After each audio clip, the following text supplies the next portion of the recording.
tonight. Are you feeling Dynamite? Are you exploding into the Dusty Cup with WWE NXT? Are you going to win these WWE Elite Mattel action figures of Daniel Bryan and Roman Reigns? Follow us on Twitter. Follow us on all of our socials. You guys that listen to the podcast and watch WrestleZone wrap up are going to be able to win these. All you have to do is keep following us, and we're going to tell you how to do that. All right, you're going to win these. We're going to let you guys know about that. And we're working on all the cool stuff. We're going to do Royal Rumble weekend, but we're talking about AEW Dynamite and WWE NXT tonight. Your opinions are going to get on screen. Your questions are going to be answered, but all we ask you to do is simply hit that like button. If you're with us on YouTube or Facebook, go ahead and subscribe. John Clark in Central Pennsylvania. He watched NXT. I watched Dynamite. And what did you watch? Let us know what you guys watched tonight, what you're feeling, what you're not feeling. The Dusty Cup started. We got plenty of presence from Impact wrestlers over on AEW Dynamite and a pretty great main event for them as well for the TNT TV Championship. So, John Clark, we'll jump right into it here in just a second. Dusty Cup here is getting going. Looks like we're going to have plenty to talk about with that, right? Absolutely. We had three men's matches. I actually witnessed 5 tonight because I was in the virtual audience. And I was able to see 205 Live before it will air this week. So I got to see 5 of the tag team matches. And then we also are going to be seeing the women start next week as well. So all kinds of tag team to talk about. Mm-hmm. And if you're just joining us, go ahead and share that link as well, guys. Go ahead and share the link. Tag your friends in the comments if you want to as well. Maybe you're blowing up your feed with too much wrestling. I get that from sometimes some people. It's too much wrestling on your Facebook. I can't follow you anymore. Oh, I was like, whatever, dude. So definitely share it in the groups, all those different things. Tag some people here. Daniel Soto saying he watched NXT. What did you watch? Let us know what you guys watched. He thought it was the best. And other people talking about the Rascals, formerly known as the Rascals. They made a somewhat surprise debut in WWE NXT tonight in the Dusty Classic Tournament. Roxana texting and saying the Rascals NXT now, they got to the big stage. We'll talk about them. Yes, the former Impact featured act. DJ wants to know this before we get going. You were in the NXT Thunderdome. They're using that technology to bring in fans virtually. This is the first time they did it live. We reported that a while ago. So if you haven't known, they're using stock footage they filmed from other people that they had for different shows over the past few months and replaying them. They do have live fans there. What was the experience like for you, though? It was pretty good. So to answer the actual question, how did I get in? Mm-hmm. It appears that anybody that was in the actual WWE Thunderdome more than 2 times and did not get in any kind of trouble of getting kicked out received an exclusive email invitation to be a part of this experience, which was on a different platform. It was a different process. You actually had to provide a picture of your government-issued ID, and then a picture of yourself in your webcam, and there was an actual real human that was matching them up because you have to be 18 years or older, and they were confirming that, and that you were the only person on the camera, stuff like that.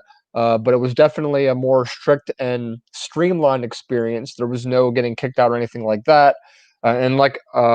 I was actually on TV. So as you go check on my John R. Clark 12 Twitter, you can see a little screenshot of me actually on TV right behind the ring. But it was, other than that, pretty similar to the Thunderdome. You still saw what they saw on TV, no different angles or anything like that. There was no live presentation at all. There was not anyone talking to you between matches. Actually, during commercial breaks, we did get to still hear commentary, and the commentary was directed only toward the virtual crowd. They were much more laid back and kind of funny. During commercials, you got that. Yeah, they were making fun of Johnny Gargano being a Browns fan and saying how the Browns were going to get destroyed by the Chiefs this weekend. So there was some that's stuff they would do at a live event. You know what I mean? That's like things that I've seen them do similar this was things. An actual like commentators. You don't get that at a live event though. Oh, so there's commentators talking. This was Vic and Wade talking. Yes. Oh, neat. So, and did they mention like, hey, for everyone in the NXT Thunderdome? Yes, they said this is exclusive commentary for those of you watching us virtually. And then they had the typical where, here comes Undisputed Era. Let's give them cheers. Oh, here comes, these guys. Let's give them loud boos for Candice LeRae, like stuff like that. So they're definitely trying to control it. It was a little odd, though. They were trying to tell you when to cheer and when to boo whenever, like, it was during entrances. So clearly you can't see or hear them. So that was a little interesting, too. But you couldn't see or hear what exactly? When they're doing their entrances, the people watching at home, they can't see us on the Thunderdome because they Oh, got the okay. entrance graphics, and they All also right. can't hear you, but they're still telling you what to do. All right. They're definitely trying to get like certain people to be cheered and certain people to be booed, and they're trying to carry this momentum into when fans are back in the stands, that they'll know, okay, well, they told me to boo this person in the Thunderdome. Now I'm here. Now I need to boo him here. So Well, they tell Capital you Wrestling Center was just saying they that. try to condition you to watch that when you're on TV anyway. But yeah, Uh, overall, no, yeah, this isn't my rating for NXT. This is just my rating for the Capital Wrestling Center virtual experience. I'm gonna mhm. give it an 8 out of 10 for the virtual An 8 experience. out of 10. Did you find this more fun? Because you got to do the first First SmackDown Thunderdome, Thunderdome. yeah. This was And definitely, did you enjoy this more than that? yes, it was more organized. They knew what they were doing more, and just generally the show was a little better. You still got to see What was better about it? Is it the level of interaction? It felt like you were closer to like a live experience. it felt like the entire process of signing up and doing it actually like meant like you had like, for example, you had to provide your ID. Sure. You had to get into a wait list. You had somebody actually one-on-one talking to you before the show saying, "Hey, your Did you get to background." watch the whole show? Did you get to watch the whole thing? Yeah, I was, and I think one of the reasons I might have been front and center, like on behind the webcam, I joined this thing like at 6:30, right when it opened, and so I think that might have been why I was like Sure. literally like the first person behind there. But the And experience was good. I think they're going to keep doing this to some degree. Even, and I'm It saying this appears across the NXT board they will be. yeah, I think WWE is going to keep doing this well into fans being back in some way Well, or another. it's way too much work for them to go through all of that video feed and try to line up people clapping or thumbing down or thumbing up on certain parts of the show. It's so much more organic when you have, one way or the other. And And also, I you do have good agree with fans. you. I mean, we've known this for a while, and this is from talking to people in Florida who are in the know. There is NXT fan clubs that they go to that they can verify with people, and people get tested, people get contact traced. You can only go into Well, the one. very idea that you mentioned is kind of how NXT is doing it now. They have live fans there, and then they also now have the virtual fans behind them. So in Mhm. some capacity, they are testing this method out already. And Yeah. one thing they were saying a lot during the show is, all right, you hear the live fans there chanting NXT, join in with them, like they were doing stuff like that. Okay, they're just kind of giving you prompts and stuff like that. That's fine. Other people chiming in saying they love Darby Allin versus Brian Cage. It was absolutely epic. I absolutely agree. I thought that was a phenomenal match. People already giving us their 1 to 10 ratings. Give us yours throughout the show. And let's get right into it. AEW Dynamite, big follow up from last week. Last week we had the awful real life news of the riots at the Capitol in Washington, D.C. in the United States. We had the follow up of that this week with an impeachment hearing this afternoon in Congress. News coverage is going to blow out both these shows in terms of ratings. So I don't think we really need to talk about I it. think it'll be better this week. They'll go up this week. I think they'll be better this week, but last week we saw a significant drop, right? But I felt AEW still had a lot to follow up on this week because of the big ending last week. Go ahead, you're giving me the top here. Hold up. I need to correct you slightly. Okay. You say last week there was a big decline. However, there was an overall decline, but in specific shows, one of the shows went up the week NXT before. went up by about 20,000, so they basically held steady. But AEW really felt it. Like The, they the, really the took it. general Yeah. consensus that we came to was they both lost overall, and then some people that typically would watch AEW thought, I'm going to watch New Year's Evil, and that's how NXT went up. Yes. And you makes you think, well, what would the difference be, if they didn't have this? But that's all hypothetical. We'll never know. I think both shows are going to have a similar issue this week to a degree. Won't be as bad, but I think they'll have a similar issue because Next week will be worse because next week's the inauguration. So true. But that's in the afternoon. Are we still going to have rollover from that into the day? we hope not. We hope not. I really, really hope not. But so that's where we are. Wednesday's been busy in the real world, but not this fun fictional fighting world that we're watching. AEW had a lot tonight. This main event was really, really cool. I thought they had some good developments. We had a surprise appearance by the Impact Tag Team Champions, the Good Brothers, some swerves, but some matches that just didn't get out of the gate. All right, so there were some things that didn't work, and a really, really fun sports entertainment style, over the top, charismatic segment with Britt Baker. So plenty to get into. Sound off on AEW Dynamite. We'll cover that first. We'll get into NXT because I, from what I'm hearing, you got to watch it. I didn't. I get the spoilies every single week with you. John. But I'm okay with it because sometimes you steer me in the right direction of like, make sure you watch this. So we're gonna get into the make sure you watch these type things. We don't do the chronological. Oh, you gotta watch this, you gotta follow that. We have the match by match, segment by segment results for you right now at WrestleZone.com. Let's get right into that main event. That's the end of the show. Brian Cage is the FTW champion. You know that championship is not recognized. Taz is bitching about it every single week. It's not recognized. Him and Team Taz stroll onto the ring. They've been terrorizing Darby Allin, who's been having the legendary icon Sting appear at ringside for him quite often and help him out in all these different assaults on his character. And he's going to defend the TNT championship against the much bigger, a man who weighs him by over 100 pounds, Brian Cage. They had a hell of a match. Brian Cage showed off his power. He snatched him through the ropes and put him into a suplex. He shot-putted Darby Allin from running from one side of the ring, out of the ring, through a table at ringside. Very impressive. Like one of the most impressive moves I've seen a wrestler do. Brian Cage is a freaky, freaky strong guy. And I was thinking, like, how are they going to make someone that with that much size difference seem like a real threat to Brian Cage? And they did in this crafty way where he was like using his belt to tie up Brian Cage's feet and all these different things. And then he hit him with the code red. Sting, of course, tried to help out Ricky Starks from not getting into the ring by hitting him with a baseball bat. So that was some physicality from Sting, but we still are not getting a confirmed match with Sting just yet. And Darby Allin able to get past Brian Cage and win this big match. They've been doing this for a long, long time. And I think this could have been a pay-per-view match, but what are pay-per-views now? They're kind of spread out for AEW. They don't do the WWE format of one every month. This felt like a great main event. Absolutely great. Best match in the show for AEW Dynamite. Your main event should be a great match. What do you think of Darby Allin and Brian Cage? Obviously, Brian had a pedigree of his own, but Darby definitely feels like a homegrown guy. He was breaking. He was getting there on the indies, but he definitely feels like someone who's absolutely an AEW guy first and foremost.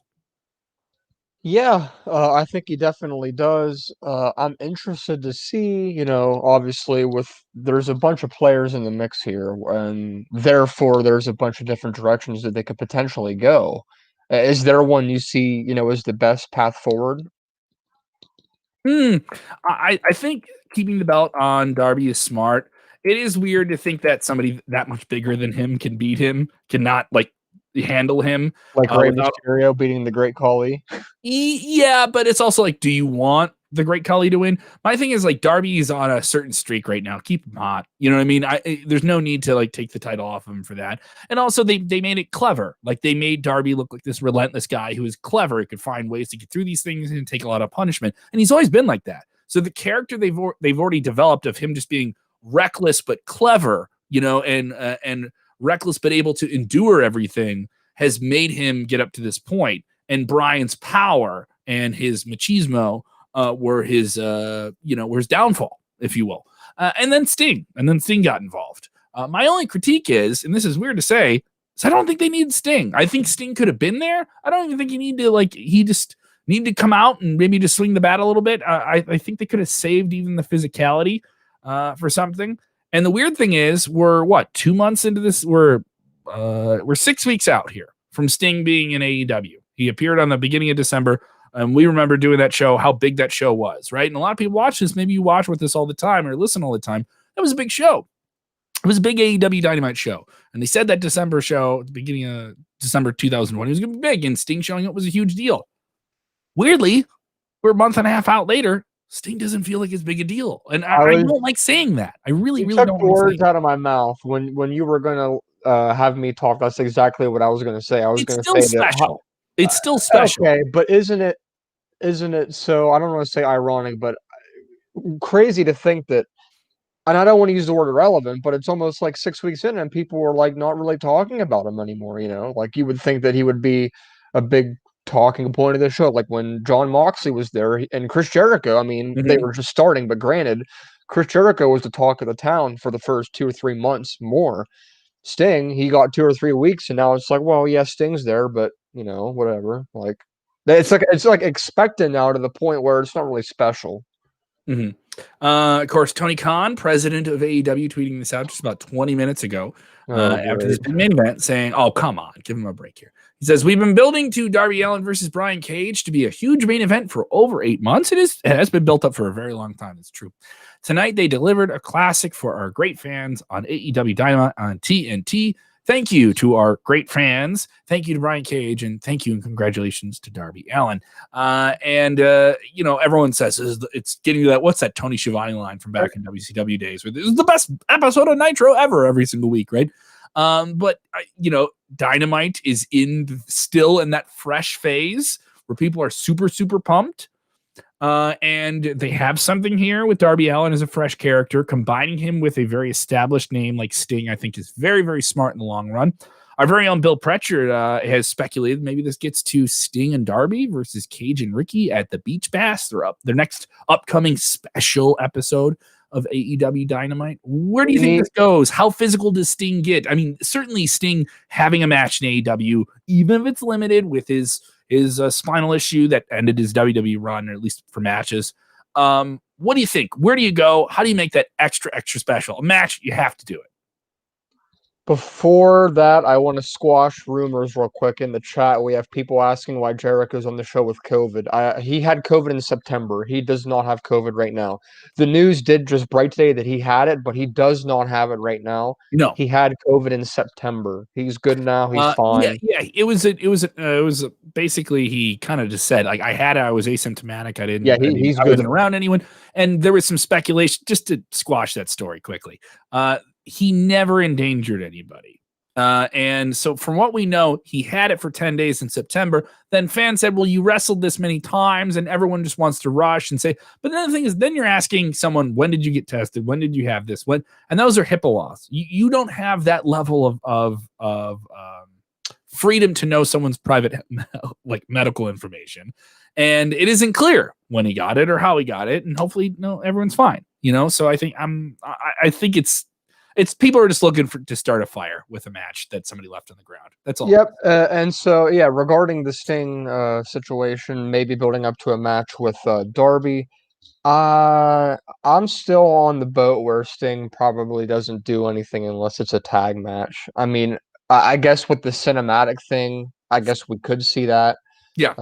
Technically, we can say John Cena had a match at WrestleMania this year, but it was basically like a movie, like a mini movie. It was. I think he only took like one bump in that whole thing. Yeah, well, that was it. But nevertheless, it's going to be interesting to see what they do. I mean, I think people are split 50-50 by, well, if he's going to do something, is it going to be on free TV or is it going to be on pay-per-view? I think it should be pay-per-view, not free TV. Although it could be for ratings. I agree, and there is some thought of that. But it'll be interesting how they want to do it. I mean, if AEW really feels that the television is their best platform and they really want to get that above that million number and start getting to a new level of routine number, I could see something there, but I don't know. I'm a little worrisome. I mean, they got to make this feel like it's the biggest possible deal that it can be. And it has to live up to the hype. And it's weird because Sting, the best thing about him is he's elusive. The idea is he only shows up now and then, and when he shows up, it's a big deal. It's Sting. Not anymore. But it isn't like awful. I wouldn't say it's played out, but it's also like it loses its luster if you're going to have him out there all the time. Yeah. And he's just doing the most minimal thing, So I don't know how much that'll last. And fans, if you're selling yourself like, oh, I don't want to say that. The thing is, you're feeling that way. You just don't want to say it. Okay, so that's fair. Other highlights. We'll get into the good before we get into the bad on tonight's AEW Dynamite because there was some bad stuff. We'll talk about it here. I thought a really, really strong match to open the show between Eddie Kingston and Pac. It was one of Pac's first real big matches in the back and full with AEW. He was gone with all the different COVID different things. We'll wait for a break here. Kingston with his family, Butcher, Blade, Bunny at ringside. Pac with the Death Triangle at ringside of Penta 0M, L0M, and Rey Fenix. And very, very strong match, back and forth. The big Red Arrow wins it for Pac off the top rope, and he still puts on the Brutalizer. After winning here, surprised Eddie Kingston was main eventing for AEW a few months ago. He was not successful against Jon Moxley, but now gets hit with the top rope finisher, gets pinned by this guy he was talking trash to for quite some time. Immediately, Pac is in the ring with a bunch of different people. It's a fracas. Lance Archer is out there. Pac has an issue with Lance Archer. He says, you got to get on the same page. I think we're going to have a multi-man match. I think we're going to have Lance Archer with the Death Triangle versus Eddie Kingston and his family. You better get on the same page. Great match. Post-show segment was just a little bit too many guys. Just a little bit too many guys. It wasn't the worst thing I've seen on the show. Other highlights of the show, Britt Baker was hilarious. You got to agree with this. She's probably the biggest star they have in terms of just somebody that comes off the screen, knows how to cut a promo right away. She has her own talk show segment, The Waiting Room. It felt very much like the old 90s WWF shows where they would have like the talk show set behind them. And they even had like the light panel wood, like the fancy wood. They had a bunch of pictures of her and Tony Schiavone up behind her. I thought that was pretty funny. They did have a glass window, but no one got broken through. Cody Rhodes was on the show, and she made slighting remarks at Cody Rhodes, one of the executive vice presidents of AEW, joking that his wife, who's pregnant, who isn't going to be in the ring, obviously, for 9 months, well over 9 months, is going to has gotten an action figure before she did. I was like, oh, that's a little mean. They introduced Jade Cargill, who was the big female new force that had teased Shaquille O'Neal showing up to side her to take on Brandy Rhodes, Cody's wife. But we're not going to have that match. So Jade wanted a match, and out comes Red Velvet, who was the up-and-coming star that Brandy was coming out to the ring with, who's kind of her running partner. And Cody kind of stepped aside. They start slapping each other. They get into a break apart. The women are there. Very fun segment. Britt Baker is taking pictures of this on a couch while everyone's fighting. She's taking pictures of it. I thought it was pretty funny. And then Thunder Rosa, who Britt Baker had attacked a few weeks ago, comes up on the big screen and cuts a promo on her and says that, hey, I've talked to Tony Khan. You and I are going to fight at Beach Bash, and I'm going to kick your ass. And, just goes into her and says this is a match that means something to AEW. And she says, Tony, she starts talking to the camera and saying, Tony Khan. I thought this is my only issue with it. She's like, Tony, you said this match isn't going to happen. Tony. I don't need Tony Khan to be an authority figure, or at least to be referenced that much. Because you just had Cody Rhodes out there. Why aren't you yelling at Cody Rhodes to change your match? And so I don't know. That was kind of annoying in that regard. But overall, really, really fun stuff. This was sort of letdown. Kenny Omega and the Young Bucks were scheduled to take on the Varsity Blondes and Danny Limelight, and they teased the tag team champions. Don Callis, though, makes sure Kenny Omega has his big elaborate entrance. He's the AEW World Champion. He's now off the rails. He's filled with hubris. He's doing this different stuff with Impact Wrestling. We had the Bullet Club get back together last week with, Good Brothers and the Bucks and Omega together. All right, they're back together. But the Good Brothers actually come out, not the Young Bucks who are waiting for their intro. Cleverly shot, though. They actually show Tony Khan and the Bucks getting upset backstage. The Impact Tag Team Champions join Kenny Omega in the ring. The match, pretty good, but it didn't feel like a huge deal. Maybe this is one of those things where they just don't have a live crowd for it. It didn't feel like as big a deal. This is the Good Brothers having their first match on AEW Dynamite, tied to Kenny Omega's history in the Bullet Club. And it didn't feel as big of a deal as it was. The Magic Killer, the Impact Tag Team Champions, pin people on the AEW roster on AEW Dynamite. That's a big deal for Impact, right? But this didn't feel like a huge deal. It was a fine match. Solid match. And I was surprised how much Limelight and the Varsity Blondes got a lot of different moves. They got a lot of offense in here. And this actually got to do, I believe, through a commercial break, they got to do this match.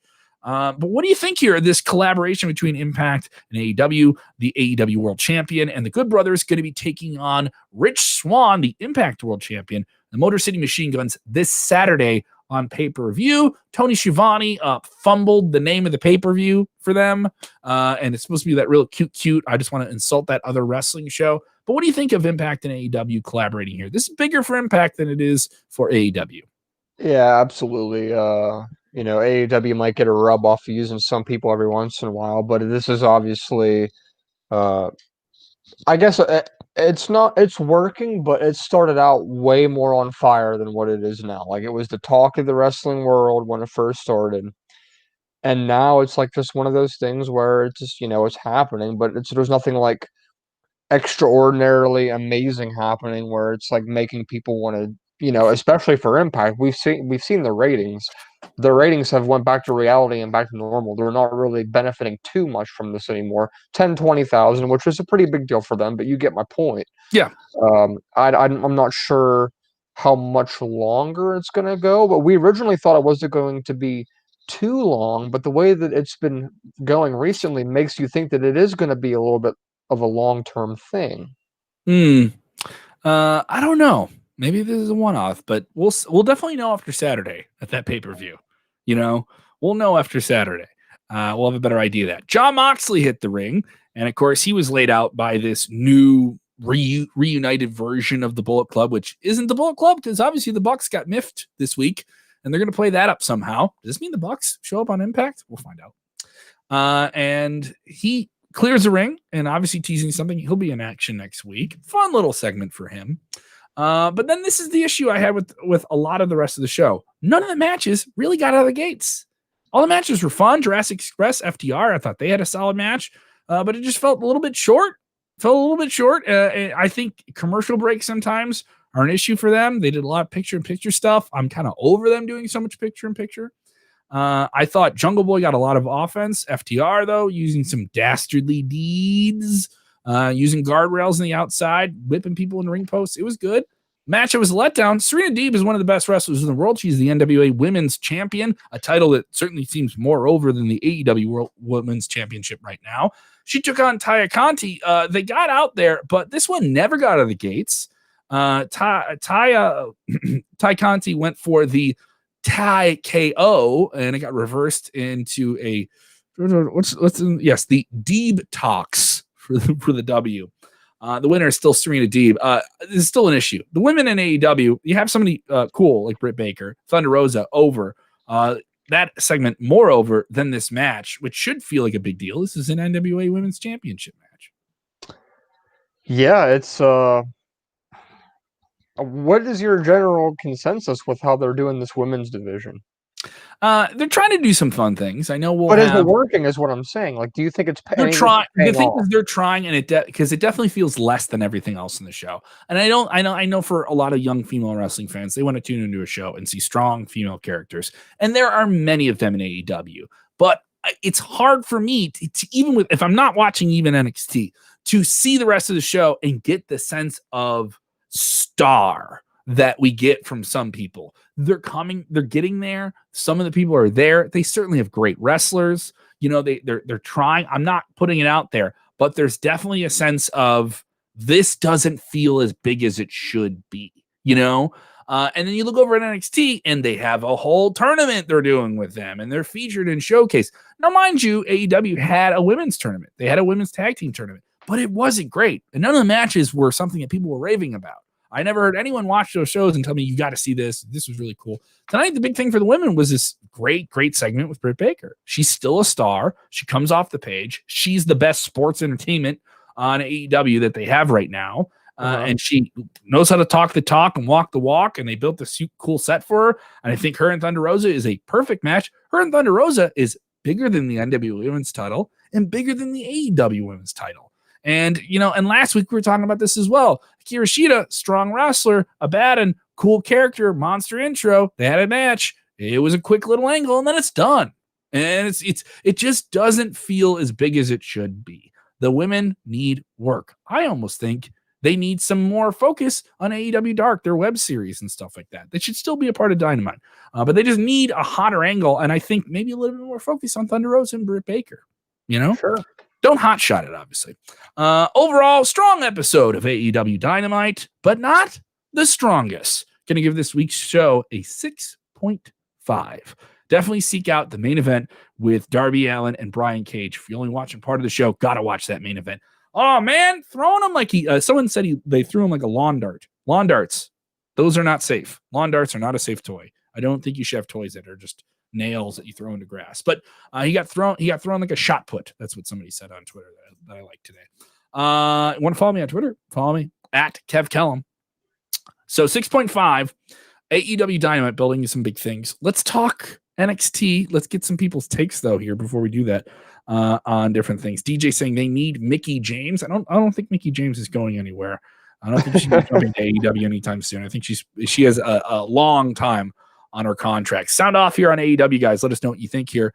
James Espanto Fernando says AEW is under-delivered when it comes to women's wrestling.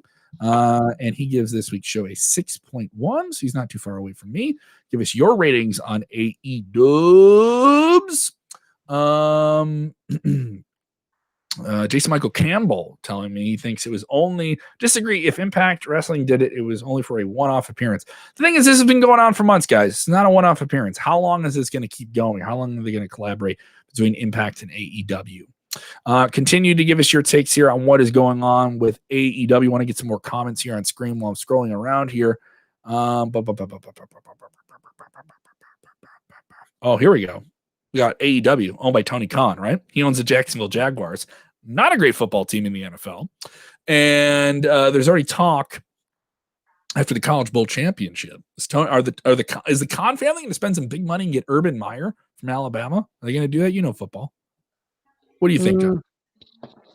He's definitely going to their Los Angeles Chargers. It just depends. If I had to put my money on something, I would probably say yes, Urban Meyer will be the next coach of the Jaguars, and they will draft Trevor Lawrence with the number 1 pick in the draft, and they will still suck next year. They'll still be bad. It won't change everything. How many times have we talked about Jacksonville relocating their football team to the UK? And this has been they play in the UK every year that they go over there. Like, obviously, part of them wants to move to the UK, but there's NFL is stopping that right now. So what does that tell you about Jacksonville and the football market? I didn't cover this segment, but I do want to talk about it. The Inner Circle were featured in a promo this week, and they kind of got into a tiff with each other. They kind of did like they called someone a tag team slut, and they did slut shaming. I'm just quoting people, by the way. Don't run off with that language. It was sort of clever.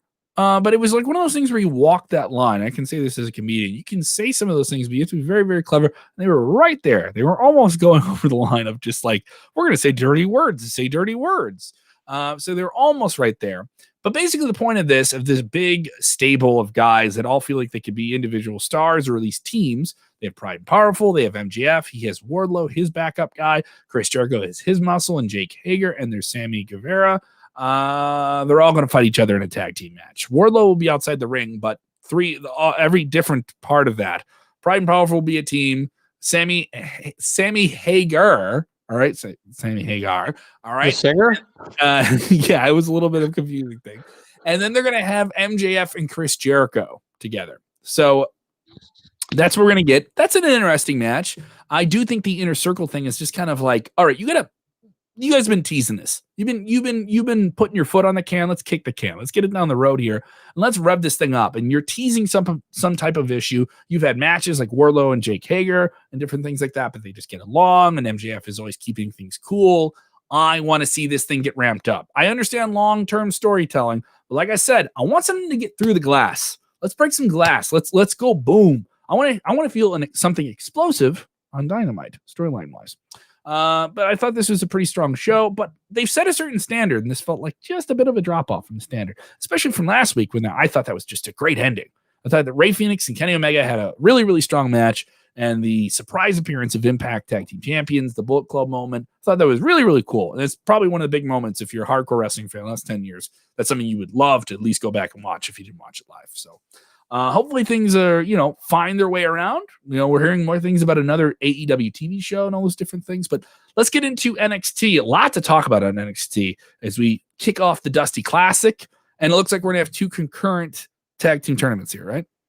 Yeah, if you are a fan of tag team wrestling, now is the time that you want to watch NXT. And 205 Live, believe it or not, if you like that kind of stuff. So are they gonna have tournament matches on 205 Live? Yes, they are. In fact, they had 2 tonight. So they filmed 205 Live tonight. It will not air until Friday. If you do not want to know who won, then I would cover your ears for the next 10 or 15 seconds. Oh, you're gonna spoil it? I am going to spoil it right now. All right, go ahead. I don't want to hear it. I want to watch 205 Live on Friday. You go ahead. You say it to everybody else. All right, everybody? Here we go. 1, 2, 3, go. Okay, so tonight on 205 Live, we had 2 tag team matches, and they were both Dusty Cup matches. The first one saw Killian Dane and Drake Maverick defeat Kurt Stallion and August Gray, and the second one was Can I come back? the second one was Legado del Fantasma Fantasma defeating the Bollywood Boys. Okay, all right, cool. I can come back. I took my headphones, I covered my ears, I did my own hold music. So those were the 2 tag team matches stayed on 205 Live that will air on the network this Friday. Regarding NXT tonight, we had 3 additional Dusty tag team matches, and we're going to get right into that because, like I said, this is going to be taking up mostly the entire show, at least for the next month. 3 men's matches tonight. Tell me about this big debut. They're called the Rascals in Impact Wrestling. They are MSK, which we think is going to stand for Must See Kids. Or a lot of people said marijuana things because they always did the weed jokes with them in Impact. I don't know which illusions. They're now called Nash, Carter, and Wesley. Yes. So that is something whenever you see a wrestler who has an established name on the independents or in another promotion shows up in WWE NXT, they always get the NXT-ified name, the developmental name. Some people hate the way these names say. I talked to some people I know saying it's probably really bad that this is the name you have is Wesley and Nash Carter. You already have Ben Carter over in NXT UK. The name thing, people get over that, I think. I want to say quickly. I would agree. And like WWE did not spend much time hyping their arrival. In fact, it was only recently that they kind of made it public, and maybe they think, they didn't need an introduction. The quote of the night had to have been Vic Joseph during their entrance, when I quote what he said. He said, "Who are these 2 looking young rascals coming to the ring?" And he said rascals. No, we had somebody give us a comment here too. That's just a clever way of acknowledging it. That's a legal way of acknowledging it. Yes, and also, come on, how much does AEW do that all the time? Where they I want to be completely honest. Everybody knows that I really only watch this product. I don't watch Impact. I don't watch Ring of Honor, and I don't watch New Japan, AEW. I don't watch any of that. I cover it because I have to. You still know your stuff. I don't watch it, and I know my stuff. But what I'm getting at is these 2 aren't really extremely familiar to me. I've heard them, so that's how I think. Well, they must be good. You've heard the hype. You've heard the hype. I've heard the hype. How did you feel of their debut? A tough draw for Isaiah Scott and Jake Atlas to get their first round match with these guys in this big tournament. How did you feel about it? Did it feel special? Did it feel like a big deal? It did not. The pace of the match was not really very well timed. It felt like they were just going from one big spot to another, getting to the end of the match, and it feels like I'm going to be real here. It really feels like these guys are going to breeze their way to the championship round. I don't see that. So I want to say who they're facing in the next round because I know it was spoiled on 205 Live, but I won't say it for your sake. But it's fine. It's fine, John. I understand. Okay. All of NXT being spoiled for me. It doesn't matter. Okay, so they will be facing off against Killian Dane and Drake Maverick in the second round of the tournament, which is, I thought Killian Dane and Drake Maverick might go a little further than what they're apparently probably going to. MSK is probably going to win that match. You would agree, right? I mean, you don't think they're going to lose already. No, and I think them on 205 Live just to pop that show, which is very much just like another show on the network sometimes. Which, I'm sorry, just a lot of wrestling every week. I mean, overall was a pretty good tag match, but we had a better tag match later on in the night in our main event when we saw Breezango versus the Undisputed Era. And awkwardly enough, which didn't make sense to me, the guy on the production crew was having us boo Breezango and cheer for Undisputed Era. Doesn't really make sense to me. I don't know. They're trying to push this Kyle O'Reilly face agenda where they're going to be helping Finn Balor defend against Pete Dunne, which is the next feud for the... Tell me about this main event, because they did do something with Balor and Kyle O'Reilly. It doesn't feel like it's done just yet. But tell me about this main event, Breezango Undisputed Era. Where is that going? So as expected, this was the best match of the night for me on NXT. I mean, on paper, you got 2 really established teams. These 4 men have been in the ring together before, and they've lit it up every single time. Breeze and Fandango are truly a very, very good tag team. They elevate their opponents. Of course, as you can imagine, Undisputed Era won the match. Adam Cole with the victory. Uh, but what happened after the match is what had people talking the most, which was, Pete Dunne and his goons, as they say, attacking Kyle O'Reilly. But eventually, Finn Balor comes out to help. It's just one big cluster that we know is leading to Finn Balor versus Pete Dunne. I want to get your opinion on that. What do you think about Finn Balor and Pete Dunne being the next what we assume is going to be the Valentine's Day match for Takeover? I think it's a great match. I definitely for the UK fans, where Pete Dunne was the guy for that UK brand, and they're in a tough spot here, but they've got him over full force now in the United States. And Dunne is still a monster. He is still a guy who came in off break. He was on break for a long time, and they brought him in, and he looked 10, 20 pounds bigger. He can still be a mean, nasty guy. And I think this is a meaner, nastier version of Finn Balor. This guy got his jaw broken doing this style of wrestling. And I think him versus Dunne can be like what Kyle O'Reilly was, of a way of defining what happens bell to bell in NXT as something different from Raw and SmackDown. The vibe when the bell rings is different.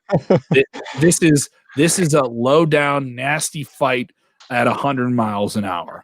And I think they can do that style really, really well. And I also think that Dunne being able to slow it down with the joint manipulation and being nasty with his snarl is pretty cool. Then you have all those backup players too, which still plays off of War Games from last month, right? But then you have them with that same regard of like we're a fighting club where we're going to let those guys still fight, but they represent our group. I could see that being a really special main event. I want to see some build up to it though. But tell me about this tease though, because we get obviously Dunne is running with Pat McAfee's guys, Oni and Lorcan, right? So then he's out there trying to get into it with Balor now, right? He wants a title opportunity. Out come Undisputed Era. That's Adam Cole, Roderick Strong, Kyle O'Reilly, who just lost to Finn Balor, the NXT champion at the last takeover, which was a great match. That was a week ago. And they're teasing something. You got fans chanting "Too Sweet," right? You got fans chanting "Too Sweet" here. Is Finn Balor going to join the Undisputed Era? Are they going to have his back? Like, I like the multiple elements, but it is teetering on a little bit too much. Like, I don't think the Undisputed Era need to be a part of every main event thing here, but I get where they're a hot act at the same time. Yep, I got you. Before I forget, I have to address this comment from Michael because it's hilarious and I agree. Which one am I looking for here? It's from Michael. He says Killian Dane on 205 Live. Yes, Killian Dane was on 205 Live tonight. He was probably the only one that was in a match that was not under 205. He had a catch weight. He had Drake Maverick qualifies, so it's okay. But I don't see Finn Balor flat out joining the Undisputed Era, but I do see some kind of short-term alliance where they're going to have his back. And maybe in return somebody gets a championship match. The only part of this that's kind of worrisome to me in the slightest is that what about Karrion Kross? I mean, he came back and it was supposed to be him, and now it's like, well, now he's kind of like that was, and there was some allusion to it. There was some allusion to that. Yes, and this is what happened to Finn Balor when he got hurt, and then he came back and he kept getting close and close, but he never really got back to where he was.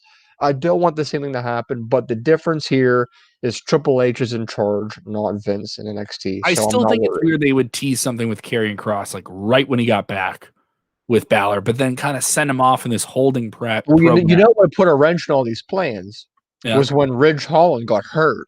True. That put everything into a frenzy. I wonder how much that Ridge Holland angle was going to be like a big thing. UE was going to be working with him for a while, and then they had to scratch that immediately. True.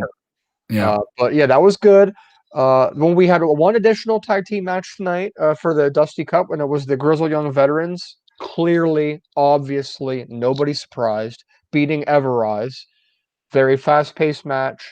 That's another favorite team in this tournament I've heard people talk about. They will be in the Final Four, I assume, too. So I last week, and I said it, I'll say it again this week, my projected Final Four is Undisputed Era, Grizzled Young Vets, MSK, and Imperium. Dude, look at that. You know, people say NXT like their tag teams were off for a while, And but then these are all. Go ahead. yeah, you lay that out. I was like, that's real. That's awesome. These are all NXT teams, like not main roster. These are all in NXT. It's kind of neat how a tournament can get you going for a certain division, you know? That's more tag team firepower than the main roster has on Yeah. both. Oh, shows. absolutely. 100%. 100%. And all of them have their own thing. All of them have their own style, you know? So, give me your top two, favorites for the Dusty Cup. I feel MSK can lose in the semis. I don't think they need to get farther than that. I definitely see them in that Final Four. Imperium, I don't know. I can see them being a team that lays down for somebody in this thing. I think Undisputed Era and Grizzled Young Vets could be something special. But here's the problem with that. They are on the same side of the bracket. So UE and Grizzled Young Vets would have to face off in the semifinals. And then MSK and Imperium would be on the other side. You have the brackets in front. But I mean, just teams I would like to see, right? Off the page. I do see Undisputed Era getting this in some way. They've been away from some type of prize for quite some time. I think Adam Cole and Roderick Strong are stars, and stars can't be away from prizes too long. You got to be. Who won last year? I'm trying to remember. I think Undisputed Era has won it once before. I think they won it once. Last year it was the Broserweights. Okay. And that was fun. The year before was cool. Aleister Black and Ricochet. Mm-hmm. And then the year before that, it was Undisputed Era in the 2018. So some people predicting that it'll be Imperium losing to Undisputed Era in the finals. Other people have different takes here, saying this is better than Matt Riddle being in the tournament last year. So definitely sound off. Let us know who you guys think is going to win the Dusty Classic. Tell me about the Dusty Women's Tournament. This was announced last week, and it's already going to be starting next week. That was my worries that they were going to do both tournaments at the same time. And they are also going to do these tournaments matches on 205 Live also. So we already have a confirmed match for the 205 Live next week. We don't know who it's going to be. We do have a confirmed match for NXT next week, which will be a weird pairing of Toni Storm and Mercedes Martinez. And they are facing off against Caden Carter and somebody. Do you know who that would be? Casey Canizaro? Yes. So they've been a team for a while. I think Casey and Caden will win that. They've tagged for a while before. And then more of an established team. And then the other two confirmed teams we have are Ember Moon and Shotzi Blackheart. And then Candice LeRae and Indy Hartwell, which I would not be surprised if they met in the finals. 8 teams for the women, not nearly as many teams to go to. When I was talking about this last week, I was hoping that we would see some of the women from Raw and SmackDown. This could be an open way to bring them in. Doesn't seem like they're going in that direction. Well, right? So we have 4 teams filled, and we need to fill 4 more. So that means we need 8 more women. So you do have a slot to bring in an Asuka and Charlotte if you want to do it. And they're your women's tag team champions with those belts. They do have the caveat of being able to go to whatever show they want. Yeah, we still have Raquel, Io, and Rhea Ripley that haven't been announced for anything yet. So there's 3 right there, and Xia Li has been relevant. That's 4. So if you're really trying to dig for names, you could probably scrounge up enough to make a team. Mm-hmm. Maybe you go to the main roster and you get somebody like a Mandy Rose type, or the ones that aren't getting huge pushes but are still on TV. Yeah, but at the same time, I think you need star power on NXT television that could shake things up. Yeah, but then I do agree, but it's just I fear that if they put Asuka and Charlotte in there, then they lose to somebody. Then it's like, well, how do they lose to somebody? True. Yeah. Like this comment from Jay, watch Riot Squad win the Dusty Classic. To me, that would be like, why? I mean, if they're going to be on NXT more, you know what I mean? If that means you're going to have those women on NXT more. I guess you're taking away one of the only tag teams for women you have on the main roster. Other women in action tonight on NXT. This is your opener with Shotzi Blackheart and Candice LeRae. Yeah, that was a very good match. very, very happy to see Candice back after that scary arm injury last month. Yeah, there was a lot of fear. That was what, a month and a half ago. That was going to be a lot more serious. It was going to be a broken arm or something like that, and she would have long-term surgery. No, she's only out. Yeah, and Blackheart will not be hurt with this loss. She did lose to Candice LeRae. The Way could have used this win a lot more than Shotzi. Shotzi is over with fans. She will have a successful run with Ember in the Tag Classic. I'm not worried about that. It's going to be interesting. Speaking of The Way, this is the group led by Candice LeRae, Johnny Gargano. They have Austin Theory and Indy Hartwell. I like the idea of two men, two women is a different thing. It's a different idea for a group. Gargano, with Theory in his corner, is being mocked by the silent but always drawing cartoons of his opponent, Dexter Lumis. Tell me about this match. So yeah, they Johnny and Dexter with a match. Dexter with his new thing now is not talking but drawing cartoon pictures, caricatures. I think that's clever though. It is. Who else is doing that? Like, I don't think I've. Maybe someone has done like graphics, or they've done like they send you like they had Jake the Snake had a snake. Like, who does that? He's easily one of the most unique people on the roster. He has incredible talent, as Johnny does. But the main point that was made in this match was that Kushida will be the next challenger for Johnny Gargano's championship. That is one match I will pencil in for what I'm dubbing St. Valentine's Day Massacre next month. Everyone's doing that, even though it's NXT TakeOver 33 for what we know right now. But that is what I think the point of this was. What do you think about Kushida finally getting that big championship match, finally getting his opportunity? I think this will be an opportunity for Johnny Gargano and The Way, his faction, to continue to be, chicken shiz heels that cheat and cheat in a, like, I don't even want to call it like a mean way, just like a ridiculous way, right?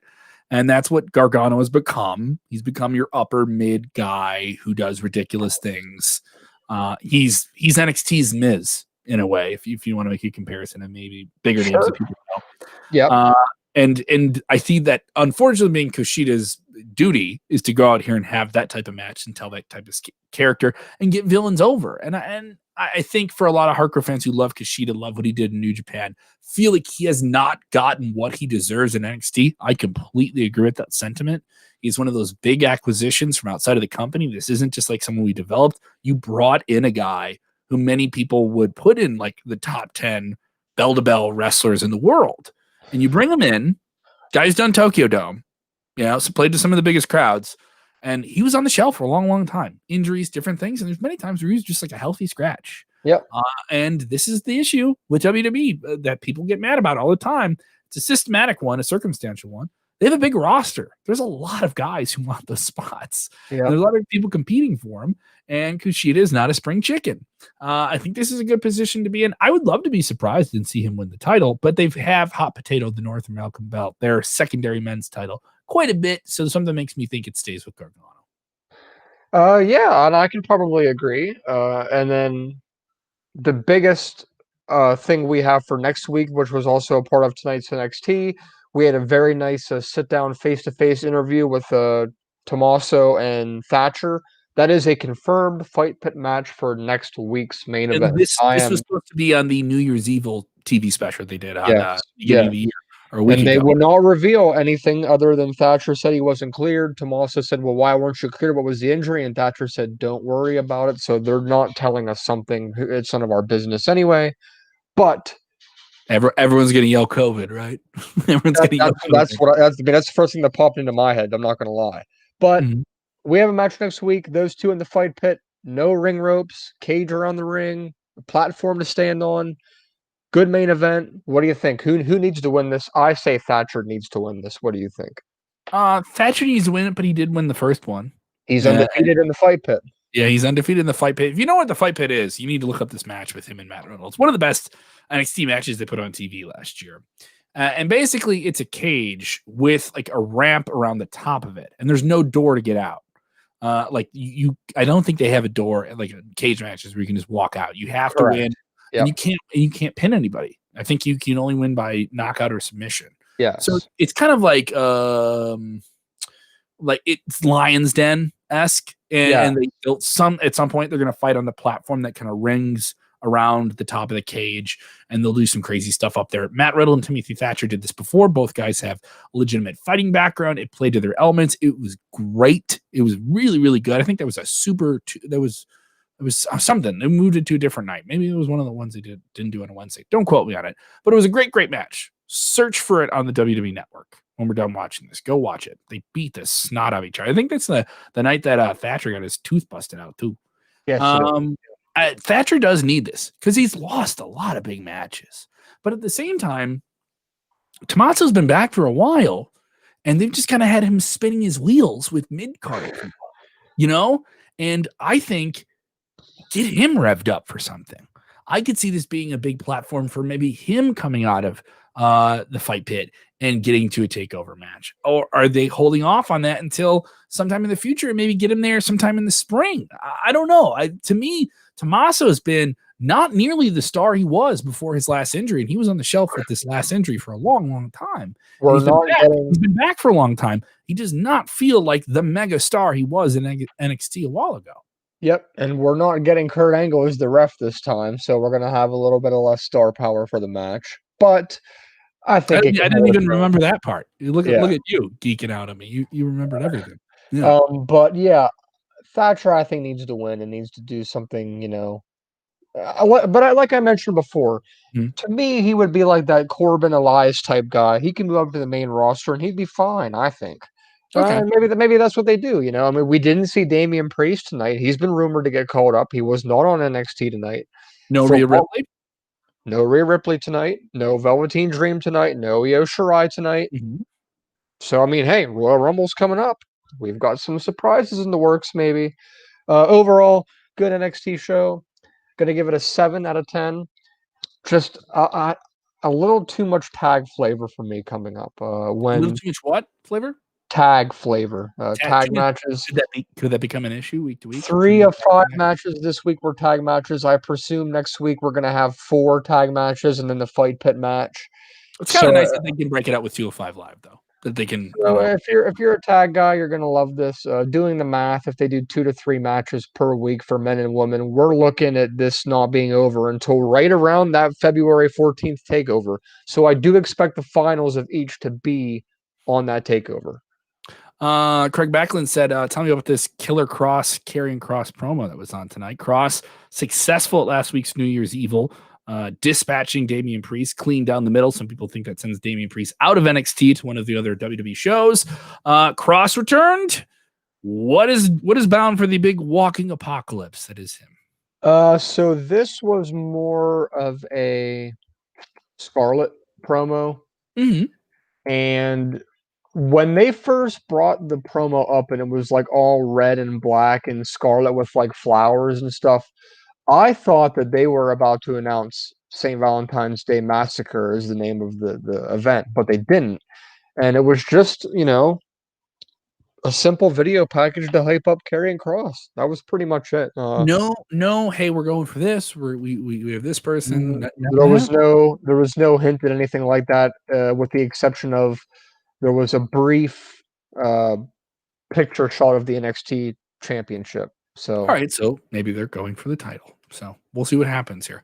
There's a lot of people want the title. Pete Dunne wants it, and then you had Kyle O'Reilly. Yeah, so we also had Xia Li dispatch someone. She has a great new look. She still has the Masked Master at ringside.